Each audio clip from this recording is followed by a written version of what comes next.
اكيد غيكون في اخباركم بان وليد الركراكي اختار اللعابه اللي غيكونوا حاضرين في الوديتين اللي غكاين في شهر مارس. حتى سكيتوي مدرب المنتخب الاولمبي تا هو دار واحد اللائحه اللي غتكون كذلك في الوديتين اللي غيكونوا في تركيا ضد اوكرانيا وويلز. المهم شنو هما اللعابه اللي استدعى سكيتوي في هاد الوديتين غنشوفوهم بواحد بواحد، وغنشوفوا كذلك الاستعداد ديال سكيتوي للاولمبياد باريس 2024.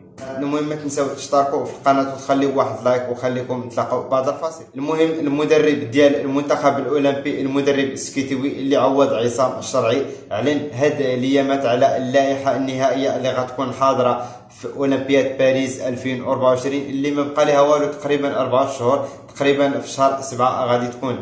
المهم سكيتوي اعلن على اللائحه النهائيه خاصه اللي غتكون حاضره في الوديتين اللي كاينه في تركيا، خاصه بين اوكرانيا وويلز اللي غنشوفوهم، وغنشوفوا اللعابه جداد اللي عيط عليهم سكيتوي لهذا المعسكر. كما قلت لكم هاد اللائحه ضمنت لعابه جداد وكذلك لعابه ديجا كاينين في اللائحه. في حراسه المرمى كاين علاء بن عروش، رشيد غانمي، وليد حسبي. اما فيما يخص الدفاع فكاين امين اي الطيبي، زكريا الواحدي، ايمن الوافي، المهدي بوكامير، اشرف العزيزي، عمر الهلالي، محمد جواب، ايوب العمراوي، وادم ازنو كيلعب مع بايرن ميونخ اللي كانوا قالي واحد سوء تفاهم مع شيبا المدرب ديال المنتخب الاقل من 17 سنه، لدرجه انه ما استدعاش لكاس العالم هذا اللي فات. المهم رجع بعد ما قلنا بانه غادي يختار اسبانيا، اختار المغرب اللي كيلعب في واحد البوست خاصه في الجهه اليسرى اللي كنعانوا منها واحد الخصاص كبير اللي استدعوه، كذلك الخديم اللي كيلعب مع ريال مدريد اللي استدعاه، كذلك وليد الركراكي اللي كيلعبوا في نفس البوست.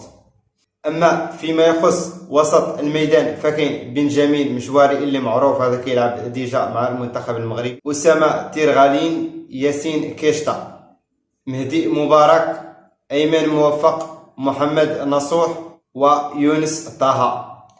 اما فيما يخص الهجوم فهناك عبد الصمد الزلزولي عميد الفريق اللي ما استدعاش وليد الركراكي نظرا للضعف المستوى ديالو، سالم جباري، ابراهيم صلاح، توفيق بن طيب، ايمن وزاني، يانيس بكراوي، سهيل الدريوش، حمزه اجمان.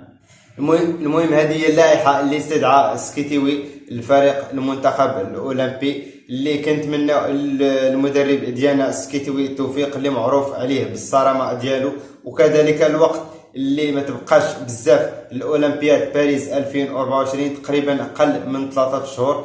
المهم كنتمنى التوفيق سكيتوي، وكنتمنى التوفيق للمنتخب الاولمبي في هذا الكاس ديال باريس. شنو الراي ديالكم في هذه اللائحه اللي استدعى سكيتوي؟ كنتسنى التعاليق ديالكم. المهم هنا كيسير الفيديو انا خوتي، كنتمنى انه ينال الاعجاب ديالكم، ما تبخلوش علينا بلايك وتشتركوا في القناه، ومع السلامه.